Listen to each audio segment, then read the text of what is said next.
جو شخص کافرانہ عمل کرے فَإِنَّ اللَّهَ غَنِيٌّ عَنِ الْعَالَمِينَ، تو اس کو یاد رکھنا چاہیے کہ اللہ تمام عالم سے بے نیاز ہے۔ اللہ کو لوگوں کی عبادت کی کوئی ضرورت نہیں، اللہ کو لوگوں کے مال کی کوئی ضرورت نہیں، لیکن یہ لوگ سوچیں کہ اگر آپ کے پاس مال ہے تو وہ اللہ کا دیا ہوگا، وہ اللہ کی امانت، اللہ نے آپ کو دیا تو آپ کے پاس مال ہے، اللہ کی مرضی ہے تو آپ کے پاس مال ہے، ورنہ آپ سے زیادہ محنت کرنے والے، آپ سے زیادہ پریشانی اٹھانے والے، آپ سے زیادہ تگ و دو کرنے والے، مال کے اعتبار سے آپ سے بہت درجہ کم ہے، تو یہ کیا ہے؟ یہ اللہ کی عطا ہے۔ اللہ جس کو چاہتا ہے کم عطا کرتا ہے، اللہ جس کو چاہتا ہے زیادہ عطا کرتا ہے۔ تو میرے بزرگوں، قرآن و حدیث میں بڑے سخت الفاظ آئے ہیں۔ جو شخص استطاعت کے باوجود حج نہ کرے، اس کے لیے اللہ کے رسول صلی اللہ علیہ وسلم نے ایک موقع پر فرمایا کہ اگر کوئی استطاعت رکھتا ہو اور وہ حج نہ کرے اور اسی طرح اگر وہ مر گیا تو وہ چاہے یہودی ہو کر مرے یا نصرانی ہو کر مرے، مجھے اس کی کوئی پرواہ نہیں۔ بلکہ ایک اور سخت بات اللہ کے رسول صلی اللہ علیہ وسلم نے ایک موقع پر فرمایا۔ حضرت عبداللہ ابن عمر رضی اللہ عنہ اس حدیث کے راوی ہیں کہ اگر کوئی استطاعت رکھتا ہو حج کی اور حج نہ کرے، کل قیامت کے دن جب وہ اٹھایا جائے گا تو اس کی پیشانی پر کافر لکھا ہوا ہوگا۔ اتنی سخت وعید ہے۔ حضرت عطا، حضرت جبیر اور بہت سارے تابعین، ان کا بیان یہ ہے کہ اگر کوئی شخص استطاعت کے باوجود حج نہیں کرتا اور اس کا انتقال ہو جائے تو مجھے ضرور باخبر کرنا، میں اس کے جنازے میں شریک نہیں ہوں گا، میں اس کے جنازے میں شرکت نہیں کروں گا۔ اتنا سخت رویہ تابعین نے اختیار کیا ان لوگوں کے تعلق سے جو کہ استطاعت کے باوجود حج نہ کرتے۔ میرے بزرگوں، میں نے اس سے پہلے بھی عرض کیا کہ اس سلسلے میں ہمارے یہاں جو کوتاہیاں ہیں اس کو دور کرنے کی ضرورت ہے، جو غلط فہمیاں ہیں اس کو دور کرنے کی ضرورت ہے۔ میں بارہا ایک بات عرض کیا کرتا ہوں کہ اللہ کے حکم کی جب بات آئے تو ایک مومن کی شان یہ ہے کہ وہ اللہ کے حکم پر نظر کرے، وہ اپنے اسباب پر نظر نہ کرے۔ ہو سکتا ہے بہت سارے تقاضے گھیرے ہوئے ہوں اور یقیناً وہ آپ کی ذمہ داری ہے، بیٹی کا نکاح آپ کی ذمہ داری ہے، بیٹے کا نکاح آپ کی ذمہ داری ہے، اور کوئی مسئلہ یقیناً وہ آپ کی ذمہ داری ہے۔ لیکن اگر اتنا مال جمع ہو جائے جس سے آپ حج کر سکتے ہو، اللہ کے وعدے پر یقین کرتے ہوئے اس فریضہ حج کو ادا کیجئے۔ اللہ کا وعدہ ہے کہ جب کوئی فریضہ حج ادا کرتا ہے اللہ اس کے مال میں خوب برکت عطا فرماتا ہے، اللہ اس کے لیے غیب سے انتظام کرتا ہے، اللہ اس کے لیے اس کی ضروریات کا تکفل فرماتا ہے۔ اللہ کے وعدے پر یقین رکھیے، یقیناً جو مسائل ہیں اس کا حل کرنے والا بھی اللہ ہے۔ اللہ پر اگر بھروسہ کریں گے، وَمَن يَتَوَكَّلْ عَلَى اللَّهِ فَهُوَ حَسْبُهُ، جو اللہ پر بھروسہ کرتا ہے اللہ اس کے لیے کافی ہو جاتا ہے۔ تو میرے بزرگوں، ہمیں اپنے اس رویے میں تبدیلی لانے کی ضرورت ہے۔ حج جو اس امت کو عطا کیا گیا وہ ایک عبادت ہے، ایسی عبادت کہ جس کو حضرت آدم نے کیا، حضرت نوح نے کیا، حضرت موسیٰ نے کیا، حضرت عیسیٰ نے کیا، حضور پاک نے کیا، جملہ تمام انبیاء کرام نے اس عبادت کو کیا۔ ہم سے پہلے کی جو امتیں گزری ہیں اور حضور پاک سے پہلے جتنے بھی انبیاء کرام گزرے ہیں، ان تمام انبیاء کرام نے اس فریضہ حج کو ادا کیا۔ بے شمار مصالح اور حکمت کی باتیں اللہ نے اس فریضہ حج میں رکھی ہیں۔ آپ تھوڑا سا اگر مطالعہ کرنے کا ذوق رکھتے ہو، آپ مطالعہ کریں۔ علماء کرام نے اس سلسلے میں جو کتابیں لکھی ہیں، آپ اس کی ورق گردانی کریں، آپ کو معلوم ہوگا کہ اس حج میں کس طرح کے منافع اور مصالح اور فوائد اللہ نے اس امت کے لیے رکھے۔ میرے بزرگوں، آپ سب جانتے ہیں کہ فریضہ حج جو ادا ہوتا ہے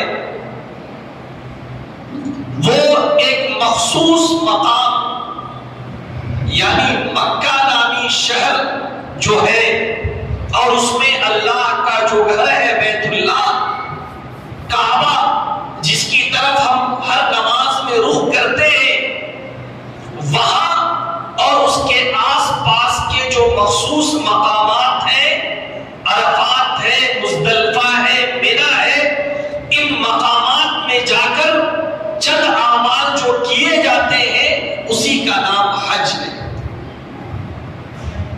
یہ جو اللہ کا گھر ہے اس کی تاریخ کیا ہے؟ دو طرح کی روایتیں ملتی ہیں۔ اللہ نے جب یہ پوری کائنات بنا دی، زمین کو بچھا دیا، تو ایک روایت میں یہ بات آئی ہے کہ اللہ نے حضرت آدم علیہ السلام کو حکم دیا کہ آپ فرشتوں کی مدد سے اللہ کا ایک گھر بنائے۔ حضرت آدم علیہ السلام نے فرشتوں کی مدد سے روئے زمین پر جو سب سے پہلا اللہ کا گھر بنایا وہ ہے کعبہ۔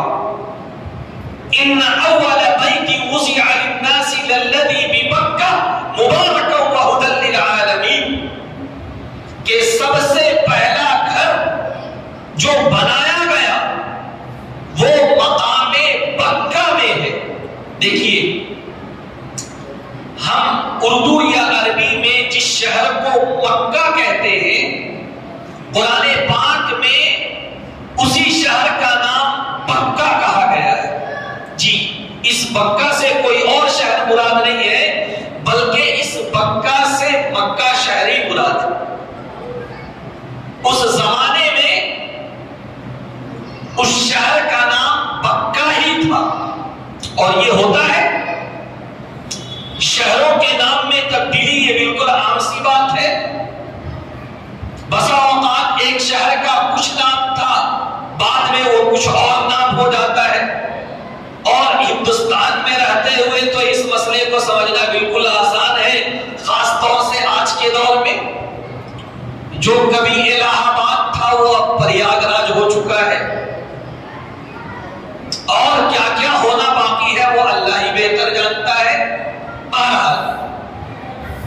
تو قرآن پاک میں یہ کہا گیا، ان اول بیت وضع للناس للذی ببکہ مبارکا وہدی للعالمین، اس روئے زمین پر جو سب سے پہلا اللہ کا گھر بنایا گیا وہ مقام مکہ میں، اور اس کو حضرت آدم علیہ السلام نے بنایا فرشتوں کی مدد سے۔ ایک اور دوسری روایت ہے، وہ روایت یہ ہے کہ اللہ نے حضرت آدم علیہ السلام کو زمین جب بھیجنے کا ارادہ کیا تو اللہ نے کہا کہ آدم تمہارے ساتھ میں اپنا ایک گھر بھی اتار رہا ہوں، گویا کہ وہ بنا بنایا گھر جنت سے جس طرح آدم اتارے گئے وہ گھر بھی اتارا گیا، اور جو جگہ اللہ نے اس گھر کے لیے متعین کی تھی وہ بنا بنایا گھر اس جگہ میں فٹ کر دیا گیا۔ یہ ایک دوسری روایت ہے، اللہ بہتر جانتا ہے کہ کیا شکل ہوئی، لیکن دونوں طرح کی روایتیں حدیث میں مذکور ہیں۔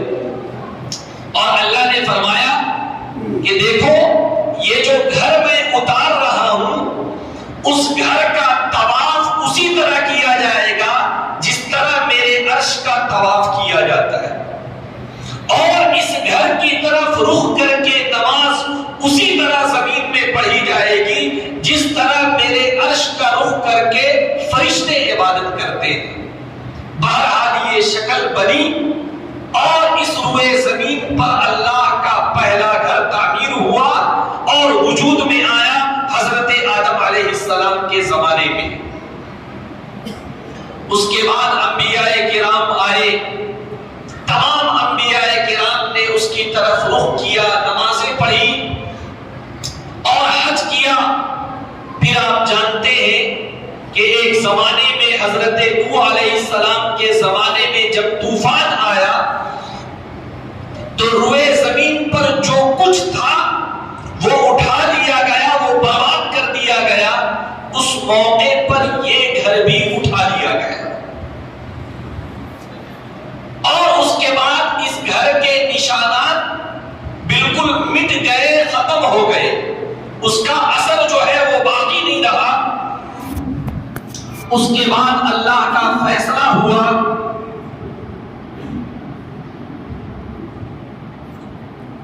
اللہ کے ایک جلیل القدر نبی حضرت ابراہیم علیہ السلام جسے ابو الانبیاء کہا گیا ہے، وہ دنیا میں جب تشریف لائے تو انہیں یہ حکم دیا گیا کہ وہ اللہ کا گھر جسے کبھی اللہ کے حکم سے حضرت آدم علیہ السلام نے بنایا تھا، اس گھر کی بنیاد کو پھر سے وہ آگے بڑھائیں اور اس کی دیوار کو وہ تعمیر کریں۔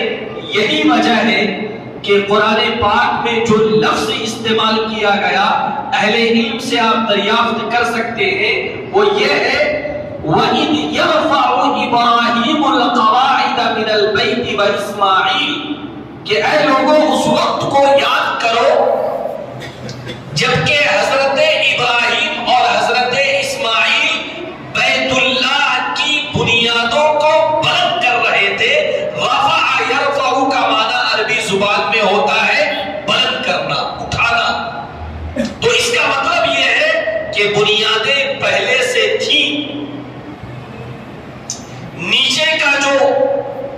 نیچے کی جو دیوار ہوتی ہے زمین کے اندر کی جسے ہم بنیاد کہتے ہیں، فاؤنڈیشن کہتے ہیں، وہ فاؤنڈیشن پہلے سے موجود تھا۔ حضرت ابراہیم اور حضرت اسماعیل کو حکم ہوا کہ اسی فاؤنڈیشن میں اللہ کے گھر کی وہ تعمیر کریں۔ حضرت ابراہیم اور حضرت اسماعیل نے اللہ کے حکم سے اس گھر کی تعمیر کی، اور جب انہوں نے تعمیر مکمل کر لی تو انہوں نے اللہ سے یہ کہا کہ اے اللہ، آپ کے حکم کے مطابق ہم باپ بیٹوں نے مل کر آپ کا گھر جو ہے وہ مکمل کر دیا ہے، اب اگلا حکم کیا ہے؟ اللہ نے کہا کہ اب اگلا حکم یہ ہے کہ تمام جہان کے لوگوں کو مخاطب کر کے کہو کہ وہ اس اللہ کے گھر کا رخ کریں اور اس کی طرف آئیں اور یہاں آ کر عبادت کریں اور اللہ کا حکم بجا لائیں۔ وَأَذِّنْ فِي النَّاسِ بِالْحَجِّ اللہ کا حکم ہے کہ لوگوں کے درمیان میں حج کا اعلان کرو۔ حضرت ابراہیم علیہ السلام نے ہاتھ جوڑ کر کہا کہ اے خداوند، جس زمانے میں میں نے اپنی بیوی اور اپنے بیٹے کو یہاں پر رکھا، اس زمانے میں یہ جگہ بالکل بے آب و گیا تھی. یہاں پہ نہ انسان کا پتہ تھا، نہ جانور کا، نہ دنیا کا کوئی ساز و سامان یہاں پہ موجود تھا. اور ابھی بھی حالت یہ ہے کہ یہاں پر آبادی نام کی کوئی چیز نہیں ہے. لوگ آتے ہیں، گزر جاتے ہیں. یمن کا قافلہ شام چلا جاتا ہے، شام کا قافلہ یمن چلا جاتا ہے. یہاں تو کوئی قیام کرتا ہی نہیں ہے. یہاں پر آبادی اور لوگوں کا تو تصور نہیں ہے. آپ کا حکم یہ ہے کہ میں نے یہ جو گھر آپ کے نام سے بنایا ہے، میں اب جو ہے یہ اعلان کروں کہ لوگ آئیں. کون آئے گا؟ میرے اعلان کو کون سنے گا؟ اس موقع پر اللہ نے فرمایا کہ ابراہیم، اعلان کرنا تمہارا کام ہے، آواز پہنچانا ہمارا کام ہے. اور دنیا آج دیکھ رہی ہے کہ حضرت ابراہیم علیہ السلام نے آج سے ہزاروں سال پہلے جو حج کا اعلان کیا، اس اعلان کو علماء نے فرمایا کہ اس وقت جو بھی لوگ تھے اور جو بھی چیزیں دنیا میں موجود تھیں، ان تمام نے سنا. اور لوگوں میں سے جن کے قسمت میں اللہ نے جو ہے حج کو مقدر کر دیا تھا، جب حضرت ابراہیم علیہ السلام کی زبان سے وہ آواز نکلی، اس کے بعد ان تمام لوگوں نے ان کی آواز پر جواب دیا، ان کی آواز پر لبیک کہا. ایک بات میں آپ کو بتا دوں کہ ہم مدرسے کے لوگ ہیں، آپ جانتے ہیں لبیک یہ عربی زبان کا لفظ ہے. اس کا مطلب ہوتا ہے میں حاضر ہوں. جس طرح اسکول میں پڑھنے والے لوگ جب صبح میں جو ہے ٹیچر حاضری لیتے ہیں، فلاں شخص یس سر، فلاں شخص یس میم، فلاں شخص پریزنٹ سر، یہ ہوتا ہے. اور اس طرح کے الفاظ کے ذریعے اپنی حاضری درج کرائی جاتی ہے. عربی زبان میں لبیک بھی اسی معنی میں ہے. آج بھی اگر آپ مدرسے چلے جائیں اور اگر حاضری ہو رہی ہو تو آپ سماعت فرمائیں گے محمد زید لبیک، محمد عامر لبیک، محمد فلاں لبیک. لبیک کا مطلب ہوتا ہے میں حاضر ہوں. حضرت ابراہیم علیہ السلام نے جو ندا لگائی، جو آواز لگائی، اس کے جواب میں اس وقت سے لے کے قیامت تک آنے والے وہ تمام لوگ لبیک کہتے رہیں گے جن کی قسمت میں اللہ نے حج کو مقدر کر دیا ہے. اور آپ سب جانتے ہیں کہ حاجی کی زبان پر جو ترانہ ہوتا ہے، وہ ترانہ کون سا ہوتا ہے؟ لبیک، لبیک کا ترانہ ہوتا ہے. وہ گویا کہ اپنی زبان سے کہتا ہے کہ اے اللہ، حضرت ابراہیم اور حضور پاک کے ذریعے سے جو ندا لگوائی گئی، اس ندا پر میں حاضر ہوں. اپنے اعزاء و اقارب کو چھوڑ کر حاضر ہوں، اپنے کاروبار کو چھوڑ کر حاضر ہوں، اپنے رشتہ داروں کو چھوڑ کر حاضر ہوں، اپنی سرزمین کو چھوڑ کر حاضر ہوں، اپنے ملک اور اپنے علاقے کو چھوڑ کر حاضر ہوں. میں تو اب بس آ گیا ہوں. تو نے آواز لگائی نبی کے ذریعے سے، تیرا یہ بندہ اپنی جان کے ساتھ اور اپنے مال کے ساتھ حاضر ہے. آپ کبھی حاجیوں کو چھوڑنے جائیں، کتنے جذباتی مناظر ہوتے ہیں. بسا اوقات بعض لوگ اپنے چھوٹے چھوٹے بچوں کو چھوڑ کر جاتے ہیں، اپنے کاروبار کو چھوڑ کر جاتے ہیں. وہ مناظر آپ نے بھی دیکھے ہوں گے. اللہ بعض لوگوں کو توفیق دیتا ہے، میاں بیوی دونوں حج کے لیے جا رہے ہیں، جوانی کے ایام میں جا رہے ہیں، چھوٹے چھوٹے بچے ہیں، کوئی 4 سال کا، کوئی 5 سال کا، کوئی 10 سال کا. لیکن ان تمام چیزوں کو چھوڑ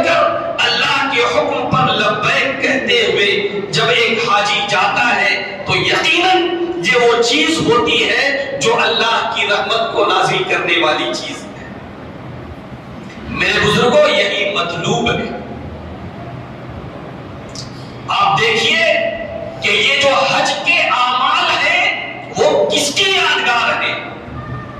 حج میں جو اعمال کرائے جا رہے ہیں، میں نے پہلے بھی کہا تھا کہ حج کے اعمال پر اگر غور کیا جائے تو یہ پتہ چلے گا کہ حج کے اعمال حضرت ابراہیم کی چند اداؤں، حضرت اسماعیل کی چند وفاؤں اور ان تمام لوگوں کی دعاؤں کا نام ہے۔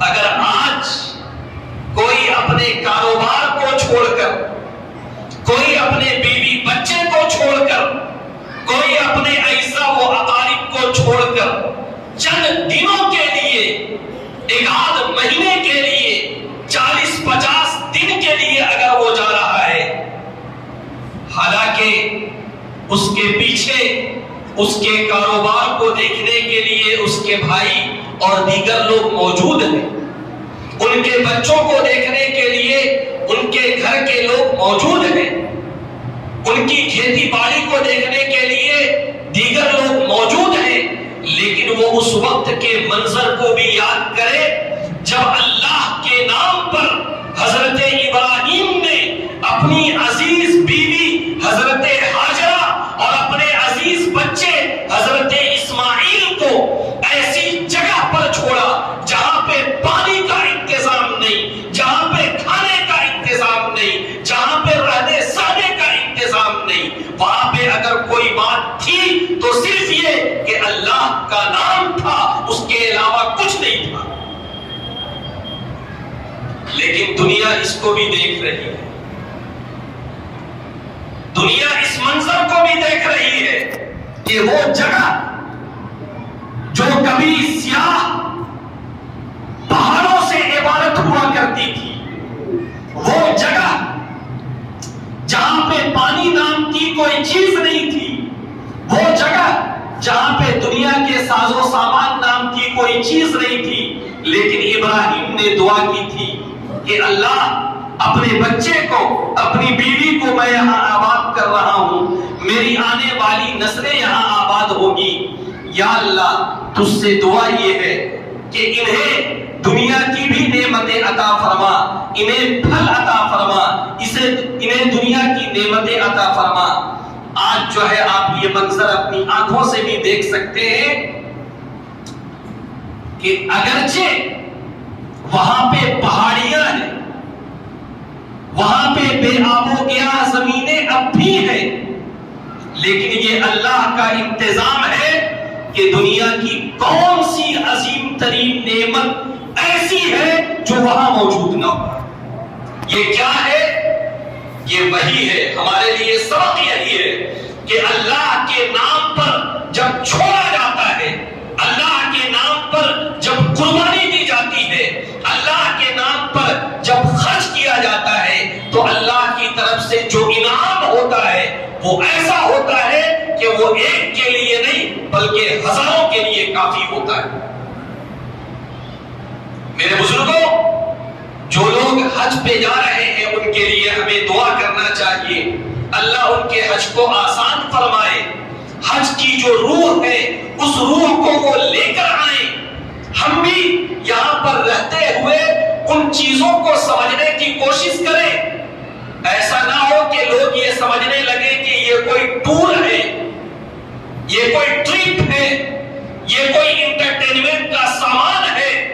حضرت عمر رضی اللہ عنہ نے ایک موقع پر کہا تھا کہ قیامت کی نشانیوں میں سے ایک نشانی یہ بھی ہے کہ لوگ حج بیت اللہ کو تفریح سمجھنے لگیں گے، لوگ حج بیت اللہ کو ایک انٹرٹینمنٹ کا سامان سمجھنے لگیں گے، ورنہ جن لوگوں نے اس کی حقیقت کو سمجھا ہے، جن لوگوں نے حج کیا ہے اس کو سمجھا ہے، آپ ان کے واقعات پڑھیں، ایسا لگتا ہے آج کیا ہے، لوگ بیان کرتے ہیں کہ کعبۃ اللہ پر جب پہلی نظر پڑتی ہے انسان کی عجیب و غریب کیفیت ہوتی ہے، کعبے پر پڑی جب پہلی نظر کیا چیز ہے دنیا بھول گیا. یقیناً یہ کیفیت ہر ایک کو ہوتی ہے، لیکن علماء نے لکھا ہے کہ ایک زمانہ وہ بھی تھا جب لوگوں کے دل میں خدا کی محبت تھی، رسول کی محبت تھی، کعبۃ اللہ کی عظمت تھی، کعبہ کیا ہے اس کی اہمیت تھی. بسا اوقات لوگ کعبے کو دیکھ کر بسا اوقات موت ہو جایا کرتی تھی، ان کا دل پھٹ جایا کرتا تھا. لیکن اب مسئلہ یہ ہے کہ چیزیں ہیں تمام چیزیں، لیکن روح سے خالی. روح سے خالی. اذان ہے لیکن روح بلالی نہیں ہے. فلسفہ ہے لیکن تلقین غزالی نہیں ہے. میرے بزرگوں ضرورت اس بات کی ہے کہ یہ جو ہمیں دیا گیا ہے اس کے فلسفے کو ہم سمجھیں، اس کی حکمت اور اس کی روح کو ہم سمجھیں. میں نے پہلے بھی عرض کیا کہ ہمارے دین میں اور ہماری شریعت میں نماز کی بڑی اہمیت ہے. نماز میں آپ دیکھیں کیا ہے. نماز میں حکم دیا گیا کہ وضو کر کے آیا جائے، اچھے لباس پہن کر آیا جائے، زیب و زینت اختیار کر کے آیا جائے، خوشبو لگا کر آیا جائے. جب مسجد انسان آ رہا ہو، اگر جماعت چھوٹنے والی بھی ہو پھر بھی اسے دوڑنے کی اجازت نہیں.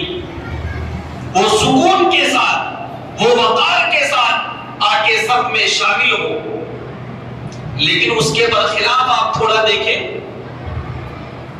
کوئی حج بیت اللہ کے لیے جا رہا ہے تو اسے کہا گیا زیب و زینت کے جو تمام لباس ہیں اتارو، صرف 2 چادریں تمہارے بدن پر ہوں گی، اور احرام باندھنے کے بعد خوشبو کا استعمال نہیں کر سکتے.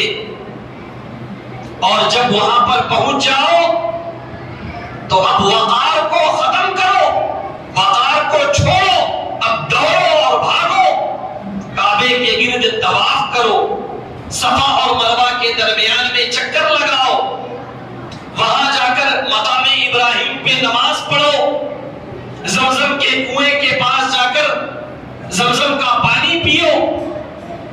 بڑی زبردست بات علماء نے لکھی ہے کہ اللہ تو ہر شان والا ہے، لیکن اللہ کی 2 شانیں.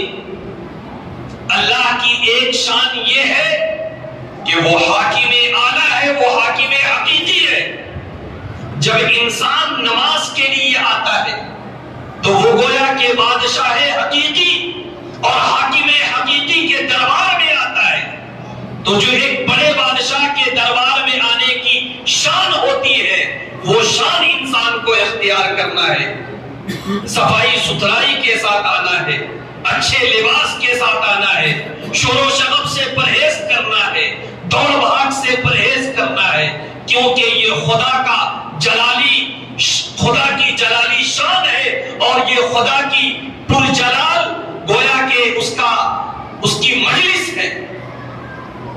لیکن اللہ کی ایک شان اور کیا ہے؟